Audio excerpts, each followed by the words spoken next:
पहली बार एक आदिवासी महिला देश के सर्वोच्च पद पर विराजमान होने जा रही है।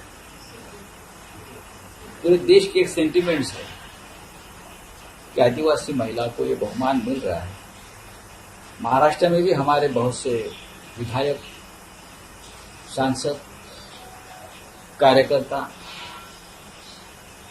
जो आदिवासी क्षेत्र में काम करते हैं, खुद आदिवासी भी है, उनकी भी ये इच्छा रही तो उद्धव जी ने निर्णय लिया कि पार्टी अपने वोट द्रौपदी मुर्मू जी को देती। ये हमारी एक इच्छा है, हमारी आदिवासी के प्रति रिस्पेक्ट और भावना है।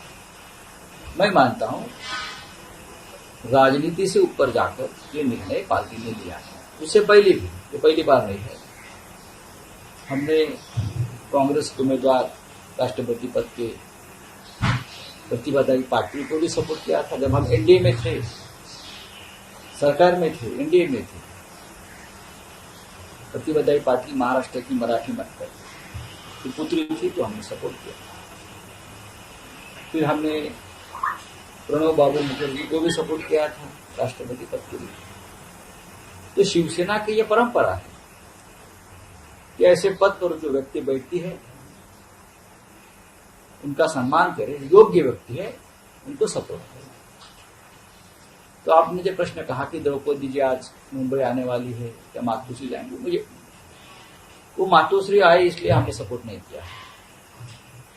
ये राजनीतिक समर्थन नहीं है, हमारी भावना है और आदिवासी समाज के प्रति हमारा आदर है, बस इतना नहीं कह सकता। द्रौपदी मुर्मू जी यहाँ मुंबई में आ रही हैं तो एनडीए की मीटिंग हो रही है, सर आप लोगों ने सपोर्ट किया है, शिवसेना को नहीं? हम एनडीए में नहीं है, आपको पता होगा, तो ये सवाल गलत है आपका। हम एनडीए में नहीं है, फिर भी हमने सपोर्ट किया है। बोला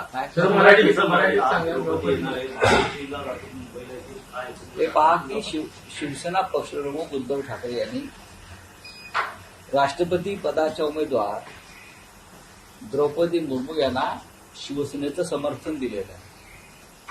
त्याच्या मागे कोणताही राजकीय विचार नाही, राजकीय फायद्या तोट्याचं गणित नाही, निवडणुकांचं गणित नाही। द्रौपदी मुर्मू या आदिवासी समाजातून आलेल्या एक नेत्या आहेत ओडिशातल्या, आणि या देशामध्ये प्रथमच एक आदिवासी महिला अत्यंत मागास भागातून आलेल्या आहेत, त्या एक आदिवासी महिला राष्ट्रपती होते। त्याच्यामुळे संपूर्ण देशामधलं एक वातावरण असं आहे की त्यांना समर्थन मिळावं। महाराष्ट्रामध्ये मोठ्या प्रमाणामध्ये आदिवासी भाग आहे, नंदुरबार असेल, धुळे असेल, ठाणे जिल्ह्यातले अनेक भाग आहेत, विदर्भातले मेळघाट पासून सर्व भाग आहेत, उत्तर महाराष्ट्रामध्ये आहे। आमचे अनेक आमदार आणि खासदार आदिवासी भागातून आलेले आहेत। आमच्या शिवसेनेचे अनेक पदाधिकारी हे आदिवासी क्षेत्रात काम करतात। या सगळ्यांच्या भावना समजून घेतल्यावर पक्षप्रमुखांनी निर्णय घेतलेला आहे की द्रौपदी मुर्मू यांना आपण समर्थन दिलं पाहिजे। याच्यामध्ये कोणताही राजकीय विचार नाही। संसदेच्या कामकाजामध्ये जे काही शब्द वापरले जातात ते वापरले जातात, त्याची यादी जी आहे ती आता मोठ्या प्रमाणात वाढली आहे। भ्रष्ट असेल किंवा गद्दार असेल, करप्ट असेल, असे काही शब्द जे आहेत ते आता वापरायचे नाही। या असं आहे की ह्या शब्दांवरती बंदी घालण्याची वेळ सध्याच्या सरकारवरती का आली हे पाहावं लागेल, कारण बहुतेक हे सगळे शब्द सध्याच्या सरकार विरुद्ध भविष्यात वापरले जाऊ शकतात या भीतीतून झालंय का? आता गद्दार हा शब्द काही अनपार्लिमेंटरी नाही, इतिहास काळापासून गद्दार हा शब्द वापरला जातो। बेईमान, गद्दार, भ्रष्ट शब्द जर वापरला नाही, या देशातला भ्रष्टाचार पूर्णपणे संपलाय का? मग विधिमंडळ असेल, संसद असेल, स्थानिक स्वराज्य संस्थांची सभागृह असतील, जर भ्रष्टाचार झाला असेल, गैरव्यवहार झाला असेल तर हा शब्द वापरायचा नाही। हा कुठली हुकुमशाही? पण तरी ठीक आहे, आम्ही याचा अभ्यास करू, एकत्र बसू आणि चर्चा। 12 दिवस झाले तर मुख्यमंत्री कार्यालय अजूनही पूर्णपणे सुरू झालेलं नाही, काहीच सुरू झालेलं नाही। महाराष्ट्र परत लॉकडाऊनमध्ये गेले। 100च्या आसपास लोक महाराष्ट्रातील महापुरामध्ये वाहून गेले, मृत्यू पावले। आपल्याला माहिती आहे का? पहा तुम्ही, 100 पर्यंत आकडा गेलाय की महापुरामध्ये लोक मृत्युमुखी पडलेले आहेत. महाराष्ट्रातल्या अनेक भागामध्ये कॉलराचं थैमान आहे. कॉलराचं थैमान आहे, तिथे लोक मृत्युमुखी पडत आहेत.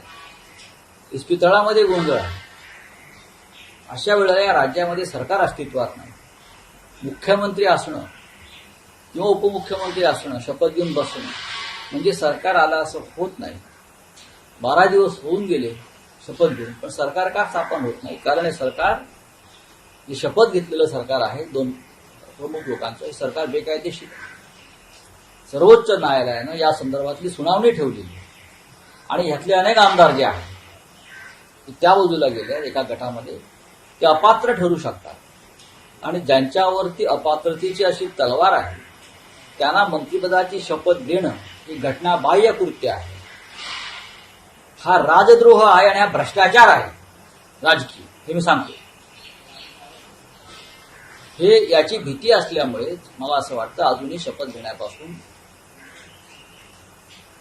ते त्यांना रोखलं गेलेलं आहे. राज्यपालाने अशा प्रकारचं कोणतंही घटनाद्रोही कृत्य करू नये अशा प्रकारचं पत्र शिवसेनेकडून राज्यपालांना गेलं. घटनेचं पालन आता तरी करा. कालपर्यंत केलं नाही, यापुढे करा. आता राज्यपाल कुठे आहेत आमचे? सरकार अस्तित्वात नाही, मंत्रिमंडळ अस्तित्वात नाही, महाराष्ट्र वाऱ्यावर आहे, महापूर आहे, कॉलराचं थैमान आहे. कुठे आहेत राज्यपाल आमचे, जे कालपर्यंत आम्हाला मार्गदर्शन करत होते? आता करा मार्गदर्शन. आता गरज आहे या राज्याला आपल्या मार्गदर्शनाची. चला, जानना चाहेंगे, अभी 12 दिन हो गए शपथ लेके, 12 दिन हो गए, कल 13 दिन भी हो सकते हैं. जब अभी मैं बोल नहीं सकता हूँ 12वीं 13वीं क्या होती है, लेकिन 12 दिन के बाद भी अगर सरकार शपथ नहीं ले पा रही, सिर्फ मुख्यमंत्री और उप मुख्यमंत्री, महाराष्ट्र में आपने देखा होगा बारिश का कहर है. 100 से ज्यादा लोग इस बारिश में उनकी मौत हो गई. लोगों के घर दार जमीन जुमला सब ढह गया, बह गया है. कॉलरा बढ़ रहा है महाराष्ट्र में, जगह जगह पर, गांव गांव में. उनका ऊपर कोई नियंत्रण नहीं है. बहुत सी बातें हैं. मंत्रालय पूरा ठप पड़ा है और इसलिए हो रहा है कि सरकार गैरकानूनी है, सरकार धोखे से बनी है. सर्वोच्च न्यायालय का घटनापीठ उस बारे में पूरी बात सुनेगी. तब तक ये सरकार के ऊपर डिस्क्वालिफिकेशन की तलवार लटक रही है. तो उनमें हिम्मत नहीं है कि शपथ लेकर काम शुरू करें. अगर राज्यपाल महोदय ने उसमें से कुछ लोगों को मंत्रिपद की शपथ दी तो पूरी तरह से घटना का द्रोह होगा, गैरकानूनी होगा. कल तक राज्यपाल महोदय महाराष्ट्र को बहुत मार्गदर्शन करते थे हम सबको, लेकिन आज देखता हूं 12 दिन से राज्यपाल गायब है. राज्यपाल महोदय ने आप पूछना चाहिए, सरकार क्यों नहीं बन रहे हैं, मंत्री क्यों नहीं बन रहे हैं, महाराष्ट्र में क्या हो रहा है. जब महाराष्ट्र में 2 साल पहले बारिश का कहर था तो राज्यपाल महोदय टूर पर गए थे देखने के लिए. आप भी जाइए. किसने रोका है आपको मालूम होगा. उद्धव ठाकरे साहब मुख्यमंत्री थे तो राज्यपाल महोदय गए थे देखने के लिए, सरकार होने के बावजूद. लेकिन अब राजभवन में क्या करें, आप जाइए. राज्य की जनता आपका इंतजार कर रही है. 15 खासदार काल एकनाथ शिंदे गटाला भेटले असं किती? 15 खासदार. बापरे, चुकीचा आकडा ऐकला. 115 असतील, 115 असतील. आपण आपला चुकीचा आहे. कदाचित देशातले सगळे खासदार 280-85 पण भेटले असतील. सोडून द्या.